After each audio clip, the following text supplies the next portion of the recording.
একের পর এক নারী নির্যাতনে যখন ক্ষোভ ঝরছে মানুষের মনে, তখন সামনে এলো মানসিক ভারসাম্যহীন এক নারীকে সংঘবদ্ধ ধর্ষণের ঘটনা। রাজধানীর যাত্রাবাড়িতে হওয়া সেই বর্বরতার একদিন পর মারা গেছেন দুই সন্তানের সেই জননী। 4 ঘন্টার একটি সিসিটিভি ফুটেজে ধরা পড়েছে পুরো ঘটনা। জড়িতদের তালিকায় এক অটোরিকশা চালক সহ কয়েক যুবক। কাজী ফয়সালের রিপোর্ট। দুর্দান্ত সব ফিচার নিয়ে এলো ক্যাপ্টেন ভিক্টর বাইক। এতে রয়েছে শক্তিশালী রিচার্জেবল ব্যাটারি, ব্লুটুথ এবং exciting music. Captain Victor bike, আনন্দে বাড়ুক শৈশব। 3 মে মধ্যরাত রাজধানীর যাত্রাবাড়ির ধলপুরের গলিপথ। এক নারীকে অটোরিকশা থেকে নামাচ্ছিলেন চালক, সঙ্গে আরও 2 যুবক। এরপর ওই নারীকে নেওয়া হয় পাশের একটি ভবনের নিচতলায়। একটি সিসিটিভি ফুটেজে প্রমাণ মেলে রাত 12টা থেকে ভোর 4টা পর্যন্ত সংঘবদ্ধ ধর্ষণের। ঘটনাটি চলতি মাসের 3 তারিখের হলেও চাপা পড়ে থাকে অনেকটাই। নির্যাতনের শিকার ওই নারীর ছোট ভাই জানান, তার বোন মানসিক ভারসাম্যহীন। 2 কন্যা সন্তানের এই মা হবিগঞ্জের গ্রামের বাড়ি থেকে নিখোঁজ ছিলেন 20 দিন ধরে। প্রায় 6-7 মাস ধরে আমার বোন মানসিকভাবে অসুস্থ। তারপর আমরা ওকে আটকে রাখছি অনেকদিন। তারপর হঠাৎ করে একদিন বের হয়ে গেছে রাত্রে, আমরা জানি না। তারপর অনেক খোঁজাখুঁজি করছি, 15-20 দিন কিংবা 25 দিনের মতো খোঁজাখুঁজি করছি।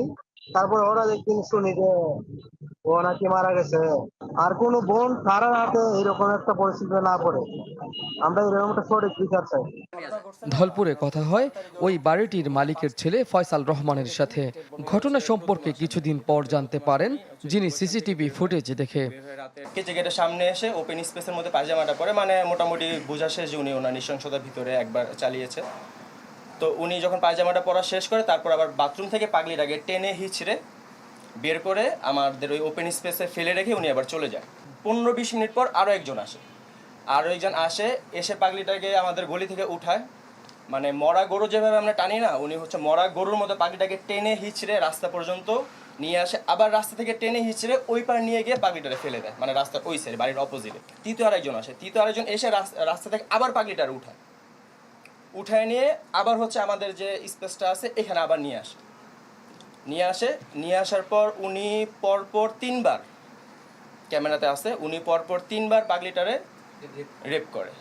ফুটেজে দেখা যায় নির্যাতিত ওই নারী হামাগুড়ি দিয়ে এসে পড়ে থাকেন ভবনটির প্রবেশ মুখে। পরদিন সকালে স্থানীয়রা ভিড় করেন সড়কে পড়ে থাকা নিথর দেহটির পাশে। পরে পুলিশ তাকে উদ্ধার করে মুগদা মেডিকেল কলেজ হাসপাতালে নেয়ার একদিন পর মারা যান তিনি। এই ধরনের কাজ যারা করতেছে এদেরকে খুঁজে বের করে এদেরকে দৃষ্টান্তমূলক শাস্তি দিতে এবং জনসম্মুখে শাস্তি দেওয়া উচিত। দিন দিনে যে বাংলাদেশে এত ধর্ষণ, ছোট ছোট বাচ্চাদের ধর্ষণ করতেছে, অবশ্যই আমরা এগুলোর শাস্তি চাই। 5 মে একটি অপমৃত্যুর মামলা করে যাত্রাবাড়ি থানা পুলিশ। এর 17 দিন পর গেল 22 মে ধর্ষণ ও হত্যা মামলা করে নির্যাতিতের ভাই।